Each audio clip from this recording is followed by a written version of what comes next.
할렐루야. 우리 서로 인사합시다. 예수님만 바라봅시다. 예수님만 바라봅시다. 예수님만 바라봅시다. 예수님만 바라봅시다. 네, 학습 하시면서 예수님만 계속 보시는 마음으로 지내고 계시죠? 네. 시간 나는 대로 의도적으로 해야 됩니다. 의도적으로 우리 보통 새벽 예배할 때그 말씀을 새벽 예배 보고 듣고 그다음 제가 추천한 건 아침 식사할 때 그 말씀을 또 한번 생각하고 정오에 점심 드실 때, 저녁 드실 때, 주무시기 전에 그래서 하루에 5번 그 말씀을 이렇게 떠올리면서 내가 오늘 이 말씀대로 살아야지, 또 오늘 말씀대로 살았나, 이게 습관이 되어야 됩니다. 이번 주 우리의 습관은 예수님만 바라보는 것입니다. 모든 상황, 모든 여건 속에서 예수님만 바라보는 그러한 아름다운 거룩한 습관을 키우는 것이죠. 자, 오늘은 진리신 예수님을 생각해 보게 됩니다. 우리는 예수님은 언제나 우리에게 현재의 주님이 되어 주신다고 하는 것을 보았습니다. 그리고 우리의 모든 필요를 채워 주시는 분이시다라는 것을 보았습니다. 그러면 과연 우리의 근본적인 필요는 무엇입니까? 우리의 근본적인 필요, 그것은 진리를 아는 것입니다. 우리가 진리를 안다고 하는 것은 우리 자신에 대해서 그리고 하나님에 대해서 온전히 아는 것을 말합니다. 우리가 온전히 나에 대해서 그리고 하나님에 대해서 알지 못하는 한 우리는 여전히 어리석은 상태에 빠져 있을 수밖에 없습니다. 또한 여전히 영적인 둔감한 상태에 머물러 있을 수밖에 없습니다. 우리가 무지의 세계를 벗어나서 우리 자신과 하나님에 대한 진리를 바르게 깨닫고 우리가 살아온 무지한 환상의 세계를 벗어버릴 때 진정으로 새로운 생명의 역사는 일어나게 됩니다.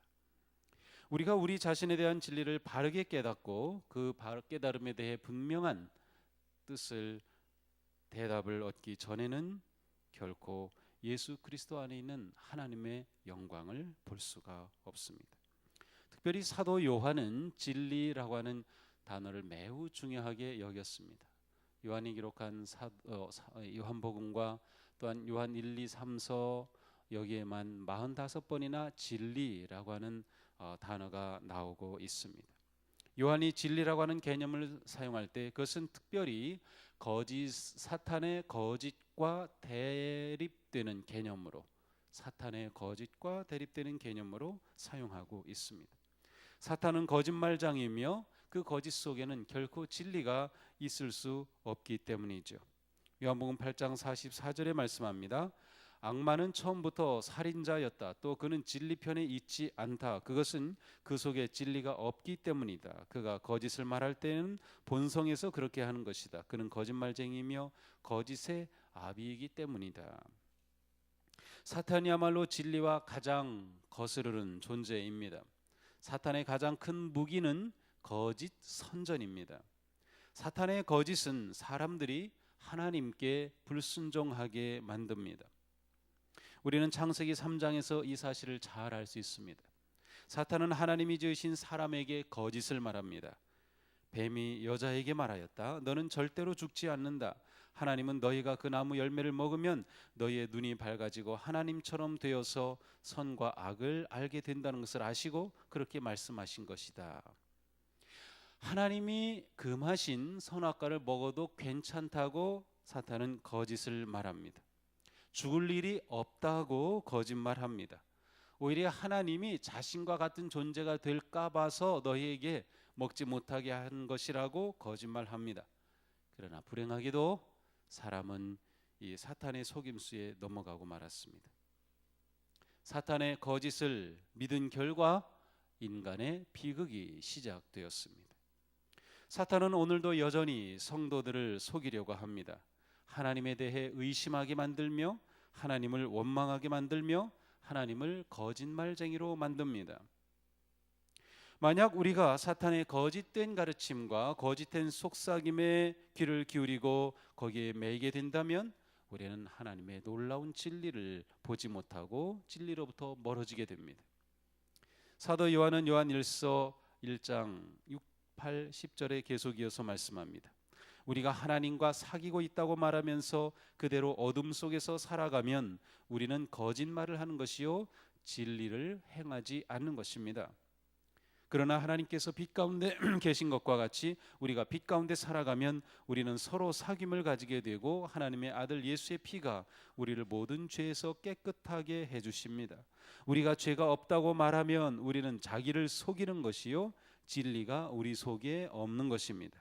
우리가 우리 죄를 자백하면 하나님은 신실하고 의로우신 분이셔서 우리 죄를 용서하시고 모든 불의에서 우리를 깨끗하게 해주실 것입니다.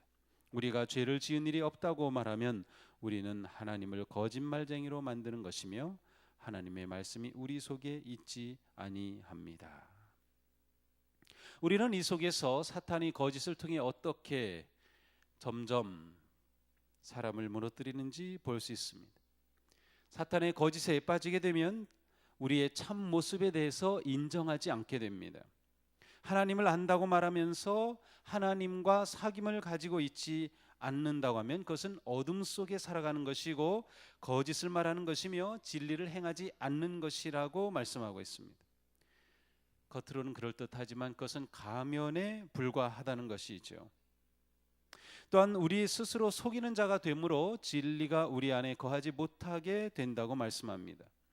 스스로 속이는 자가 된다고 하는 것은 내가 거짓을 받아들이고 아니면 거짓을 말하면서 그것이 진리라고 믿고 있다는 것을 말합니다. 이거 가장 대표적인 것이 사이비 이단들, 사탄이 넘어뜨린 자들입니다. 그들은 거짓에 넘어가서 그 거짓이 진리라고 생각하고 있는 사람들입니다. 거짓에 빠져 자신의 참모습을 잃어버리며 진리로부터 멀어지며 거짓에 익숙해지며 그리고 거짓을 진리인 것처럼 받아들이는 것이죠. 예수님 당시에 바리새인들이 그러했습니다. 그들은 자신들은 진리를 가지고 있다고 생각했습니다. 자신들이 진리를 아는 자들이라고 생각했습니다. 그러나 예수님은 그들의 실상을 드러내셨습니다. 그들은 오히려 탐욕과 불의와 교만에 빠진 자들이었습니다. 그들은 스스로를 속이고 착각에 빠져서 자신의 참모습을 보지 못하고 다른 사람을 정죄하고 비난하는 데 빨랐던 사람들입니다. 결국 이렇게 되면 하나님을 거짓말쟁이로 만들게 됩니다. 하나님이 틀렸다고 생각하는 것입니다. 이것은 하나님의 참모습을 보지 못하는 것이죠. 하나님은 우리가 어떤 존재인지 밝혀주시며 가르쳐주시며 권고하시고 말씀하시는데 하나님에 대해 거짓이라고 말하면서 그 모든 것으로부터 떠나가는 것입니다. 하나님은 예레미야를 통하여 사람의 마음이 어떠한지를 밝혀주십니다. 만물보다 더 거짓되고 아주 썩은 것은 사람의 마음이니 누가 그 속을 알 수 있으랴. 그러나 거짓에 빠진 사람은 자신이 부패하지 않았다고 생각합니다. 오히려 하나님이 거짓말하는 분이라고 생각합니다. 이렇게 되면 우리를 향한 하나님의 은총은 멈추게 됩니다. 하나님을 받아들이지 못하고 죽음의 영원한 심판을 보게 될 수밖에 없는 것이죠. 자, 예수 그리스도가 진리이시다라고 하는 것은 그리스도를 바라볼 때 그리스도를 통하여 우리는 우리 자신과 하나님에 대한 참 모습을 보여준다라고 하는 것입니다. 예수님은 자신을 가리켜서 나는 진리이다라고 분명히 선언하셨습니다. 그러므로 우리가 진리신 예수님을 볼 때 우리의 참 모습을 발견할 수 있습니다. 우리의 참 모습은 무엇입니까? 그것은 바로 우리는 죄인이라고 하는 사실입니다. 사도 요한은 율법은 모세를 통하여 받았고 은혜와 진리는 예수 그리스도로 말미암았다라고 말씀합니다. 예수님을 바라볼 때 은혜와 진리가 온전히 드러났다라고 하는 것이죠. 우리가 예수님을 바라볼 때 우리는 십자가에 달리신 예수님을 바라보게 됩니다. 왜 예수님이 십자가에 달리셨는지, 예수님이 왜 그 고난을 당하셨는지, 예수님이 왜 아버지로부터 버림받아 엘리 라마 사박단이라고 외치셨는지, 예수님의 그 순환당하심을 볼 때 그 예수 그리스도를 통하여 우리의 참 모습을 보게 되는 것이죠. 예수님이 당하신 그 고난은 내 죄 때문이라고 하는 것을 깨닫게 되는 것이죠. 성부 아버지의 버림받으심을 절규하시는 그 예수님의 그 아픔은 바로 내 죄로 인한 것이라고 하는 것을 보게 되는 것이죠. 사도 바울은 말씀합니다. 하나님께서는 자기의 아들을 죄된 육신을 지닌 모습으로 보내셔서 죄를 없애시려고 그 육신에다 죄의 선고를 내리셨습니다. 바로 이것이 우리의 모습이며 우리의 현실입니다. 우리는 예수 그리스도를 바라볼 때 나의 죄됨을 바라보게 되고, 내가 죄인임을 깨닫게 될 때 또한 예수 그리스도의 부활을 통하여 놀라운 하나님의 은혜를 깨닫게 되는 것입니다. 참된 내가 하나님 앞에서 탄생하게 되는 것이죠. 죄에 물들었던 내가 죄로부터 벗겨진 하나님의 참된 존재로 태어나는 나를 보게 되는 것입니다. 그러므로 예수님만이 진정한 진리이시며 예수님만이 우리로 하여금 우리가 누구인지 깨닫게 하실 수 있는 유일하신 분이 되시는 것입니다. 그분만이 우리의 죄를 대속하셨기 때문입니다. 그러므로 진리는 언제나 은혜와 함께 옵니다. 우리를 보게 될 때 우리는 십자가의 구속의 은혜 앞으로 나아가게 되고, 우리를 보게 될 때 우리는 그 십자가 앞에 무릎을 꿇게 되는 것입니다. 우리는 십자가를 의지하게 되고 십자가를 바라보게 되고, 십자가가 우리에게 다가오신 놀라운 사랑이라고 하는 것을 깨닫게 되는 것이죠. 그러므로 우리는 예수님을 통해서 나를 볼 뿐만 아니라 하나님을 보게 되는 것입니다. 내가 죄인임을 발견하고 하나님께로 나올 때 그 하나님은 우리를 향한 은혜의 주가 되신다고 하는 사실을 발견하게 되는 것입니다. 하나님은 사랑과 자비의 하나님이셔서 아들을 내어 주심으로 우리의 모든 죄를 속하여 주시고, 죄의 모든 결과와 심판으로부터 우리를 자유하게 하여 주시며, 하나님의 은총 안에 하나님과 사귐을 나눌 수 있는 삶으로 인도해 주시는 놀라운 은혜의 아버지가 되심을 보게 해 주시는 것입니다. 그러므로 우리가 예수님을 바라보자 라고 할 때 그것은 진리신 예수님을 봄으로 나를 발견하고 하나님을 발견하게 되는 것입니다. 나를 깨닫게 될 때 우리는 하나님의 그 놀라우신 은총을 깨닫게 되는 것이죠.